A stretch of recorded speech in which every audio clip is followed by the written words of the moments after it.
底层的男人也应该娶上老婆，必须让他们娶上老婆。上一集我们谈了当下的中国政府在政策层面上如何激化了性别矛盾，但是要看清楚问题的本质，还是得回顾历史。中国呢，曾经是个结婚组织观、老婆包分配的国家，现在表面上看起来是没有老婆分配了，但这段历史的阴影一直延续到今天，影响着未来。这一期我们要谈谈这100年来党是怎么带领中国人走向断子绝孙的。看到这个，你可能就不懂了，老婆包分配，这是个好事儿。老婆包分配难道不好吗？要理解这个问题我们得从100年前说起。老婆包分配究竟是怎么回事？中国是怎么一步步走向老婆包分配的呢？其实晚清民国时的中国已经有很多底层人想分配老婆了。从明朝到清朝，中国的马尔萨斯人口压力已经巨大了，人地矛盾极其的尖锐，长时间实践着极端残酷的生存竞争，导致人命贱如草芥。广东的土客械斗10年死了上百万人，动不动就屠村杀人全家你死我活是一种常态。更不用说还有太平天国、捻军回乱这些死的人跟2次世界大战差不多。正是由于这种极度强烈的丛林色彩和生存竞争色彩，导致性婚姻家庭在明清中国极度剧烈的丧失神圣化。在底层民众当中，已经有大量的人没有办法正常建立家庭了，形成了很多在儒家观点看来特别礼崩乐坏的婚育习俗。比如说闯关东时期的拉帮套南方各地的典妻溺死女婴人们对死亡等闲视之，孩子死了就喂狗吧，是女儿的话直接淹死好了，不用受苦了。再比如太平天国打进南京之后他们还大量抓女人，充实后宫，将女性集中登记分配给男性，女性已经完全变成一种性资源了，地位趋近于一种奴隶。由于大量的底层流民无法成家，他们结成了各种会党和土匪来获得生存的依靠。很多地方的成年男性几乎无人不加入会社、袍哥组织。会党社会、江湖社会最不讲究家庭的价值观了，而是强调个人要无条件的服从于组织，以妻子如衣服，兄弟如手足的价值观为自豪。就像《水浒传》里面卢俊义被良乡好汉害得家破人亡，还要深情地喊害死他全家的人哥哥一样。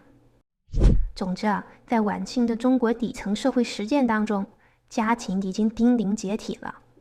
人们都普遍接受女性完全可以作为一种性资源来分配的观念了。但是这种底层价值观当时还不是社会的主流价值观。传统儒家至少还是推崇正妻的地位的，老婆跟小妾是不同的，老婆是有人格尊严的主体，和丈夫是平等的。而晚清的社会上层多多少少还奉行儒家那一套，强调一种男女双方人格和尊严的结合。那这种底层流民观念是怎么变成了社会的主流价值观的呢？党对于这个过程起到了至关重要的作用。尽管早期共产党的主要领导人大多出身于社会上层，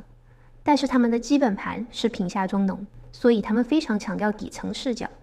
不过他们解决阶级分化的方式不但没有提升底层人的认知，反而把底层视角扩散到了全社会。所以在共产党胜利后，这些可怕的底层观念产生于高度的人口压力和流民社会的观念，深深地影响了新中国人。问题来了，这些出身于社会上层的领导人一开始不都是追随马克思，要反对包办婚姻，追求自由恋爱的吗？怎么就搞起老婆包分配了呢？最初和西方一样，左翼思潮进入中国之后，的确是和强烈的个人自由、性解放相绑定的。革命青年就是要自由恋爱，他们纷纷跟他们的旧式上层家庭决裂。但是救亡图存的革命运动很快就绑架了性解放运动。由于晚清的丛林社会让知识分子或多或少都耳濡目染过，相居太平天国的各种杀人全家、种族灭绝的情况。比如鲁迅写的长矛扔过来一个人头的恐怖画面，到现在都留在中国人的语文课本上。源自于中国底层社会的恐怖现实，让知识分子们发自内心地相信和西方的民族竞争会导致种族灭绝。而性解放呢，不但无助于反帝反封建，反而会增加所谓的自由散漫色彩，削弱革命的组织性。因此啊，他们毫不犹豫地抛弃了婚恋自由。这个时候啊，苏联开始了对中国的渗透。国共两党多纷纷采用列宁主义阻挡。列宁主义呢，和会道门一样，极度强调个人要牺牲家庭生活，对组织啊绝对服从。而晚清底层社会的家庭道德伦理已经濒临解体了，光棍兄弟会盛行，所以这套集权的组织逻辑轻而易举地在中国落地生根。革命者们继承了底层流氓无产者对性和家庭的蔑视，放弃了个人生活的一切，参加革命。在开始武装斗争之后，革命党人很自然地就把种族灭绝式的世界图景带入到了阶级斗争当中。对于党的忠诚高于一切的这种苏联式政党组织形式，还有强烈的会道门和黑社会式的忠诚手段，自然而然地进入到了国共两党当中。一个典型的例子是，前特科领导顾顺章被国民党抓获之后，供出了很多情报。于是啊，周恩来带领10几位共产党员上门，把顾顺章一家都杀了。家庭变得更加无关紧要了，比如后来的副国级领导曾志在厦门生了个孩子，没几天就给党组织卖掉了。还有很多这种党组织安排了一个白区工作，安排了假老公假老婆之类的例子。那我要跟这个人在一起待多久？也许是1年，或者更长，或者更短，这个我说不好。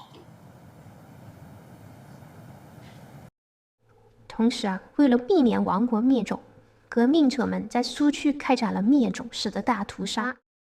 党组织也吸收了更多底层流民出身的干部，这些梁山好汉蔑视生命的身体习惯和党内杀人如麻的习气完美匹配。开国上将许世勇在加入党组之前，早就不小心杀了3、5个人了。回忆起这些往事，许将军庆幸地感叹：要不是后来参加了革命，可能就在劫难逃了。而这些梁山好汉在受到革命文化、左翼文化影响之后，也想要在两性关系的情调上模仿那些知识分子出身的干部，对于知识女性形成了一种 fetish。另外一方面，他们又对知识分子那种恋爱的把戏不屑一顾。据李锐回忆，东北王高岗有次直接揪着老婆李立群的头发，把她从楼梯上推下去。于是在党内，这些底层梁山好汉男干部和出身比较优越的左翼知识女干部之间形成了一种张力。这场斗争的结果呢，是党组织对女干部实施了精神阉割。因为党组织与一切的传统社会为敌，时刻都处于一种命悬一线的战争紧急状态。所以啊，为了迁就这些有战斗力的流民男性干部，知识女性干部不得不开始自污，也变得以土为荣。哪怕把他们分配给那些文盲军事干部，哪怕他们被自己完全不喜欢的老男人得到了，这些女性也认为这是对自己的一种解放。个人的小解放融入到了整个救亡图存的大解放当中。这个时候啊，女性的抗争、女性的觉醒已经完全从属于组织的意图了。其实这是一个过程，随着党的势力越来越大，得到的性资源也越来越多，老婆包分配在党内逐渐从高层向低层延伸。在井冈山时期，高级军事干部能分到老婆；长征以后，尤其是随着很多女学生投奔延安，中级干部也能分到老婆了，一人一个女学生。很多人都听过林彪的儿子林立谷选妃张宁的故事，但很少人知道啊，张宁的妈妈也是方圆百里的知名美女。这位美少女呢，性格倔强，她为了逃避包办婚姻，16岁就加入了红军。一天，许世友将军看着女兵们出操，问他的部下张富华：“你看上哪个了？”张富华指着张宁的妈妈说：“就要那个太阳嘛。第3天晚上这位个性刚烈的美少女就被组织包办送进比她大16岁的张富华的洞房了。党组织彻底开始当起了红娘，任何人的婚姻都需要组织的审查，而审查外的婚姻很容易就由于强烈的抓特务需求而受到党组织的怀疑。对党的忠诚高于一切，党内进入了一种性戒严状态，党不会让干部缺少性，但是性只能作为一种党对于干部忠诚度的奖励。比如22岁的王定国被分配给54岁的谢觉哉。性已经异化了，性的主体已经变成党，而不是男女双方。胡耀邦和李昭结婚时约法3章，先是革命同志，然后才是生国伴侣。党消解了人和人之间的信任，成为了婚姻中的权威临在。婚姻中压倒一切的是政治利益和计算，而没有什么忠诚可言。在批章运动中，身陷囹圄的许世友收到了妻子雷明珍要求离婚的来信。许世友，我恨你，我绝不爱一个反革命分子。为保革命的纯洁性，咱俩的事情一刀两断。而那些不能得到性的战士，则长期处于一种性饥渴当中，发生了同志之间激的现象。他们对异性只有不切实际的想象，所谓革命爱情的投射，却从来不会把对方当成一个人来看待。这样的家庭走出了一代中国的当权者。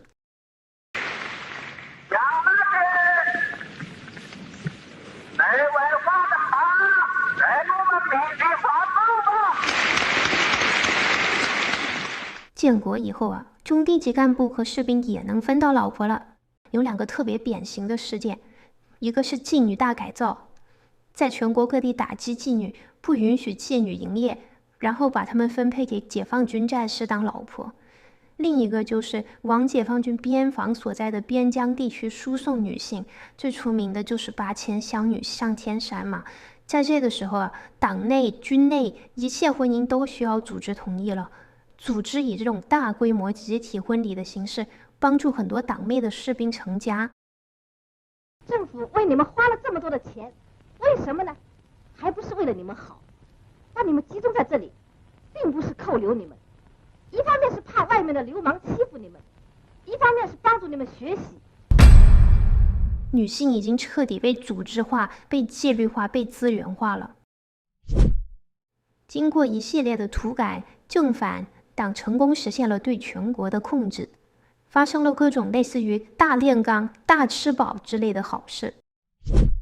到了50年代末到60年代末，连农民都有老婆包分配了，农民的婚姻都受到组织强烈的干扰，形成了一整套相亲、组织介绍、父母同意，然后办革命婚礼的模式。政治权力的巨大临在延伸到了普通人的婚恋中，形成了一种以身份政治为基础的种姓婚恋制度，叫贫农对贫农，地主对地主。像地主资本家这种出身的比较文雅的追求爱情的人，反而被剥夺了交配权。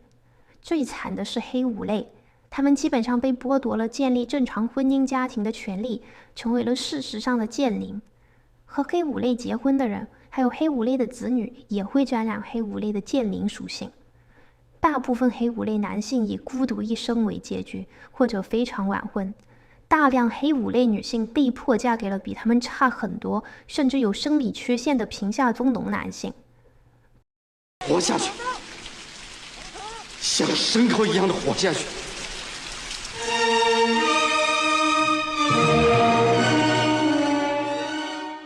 那个时候普通人生活在一个以意识形态为尊的社会当中，个人和家庭生活在意识形态叙事、宏大叙事和党的组织需求面前什么也不是。大量的人因为党的一句话，三线建设支援边疆上山下乡就妻离子散、骨肉分离。这个时候也是对于所谓作风问题压制最严格的时期。如果一个人出现了作风问题，哪怕他不是体制内的人员，他的生活也会受到巨大的影响。同时因为社会非常闭塞，流动性几乎为零，所以普通人挑选对象的范围非常窄，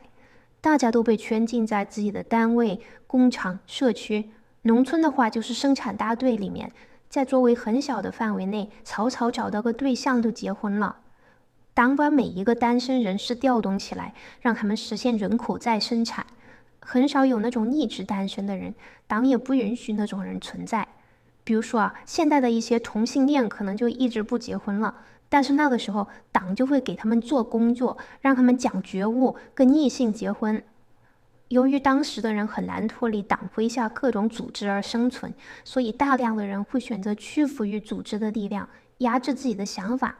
这确实保证了大部分人都可以结上婚，可能也能获得比较稳定的家庭生活，先过上再说嘛。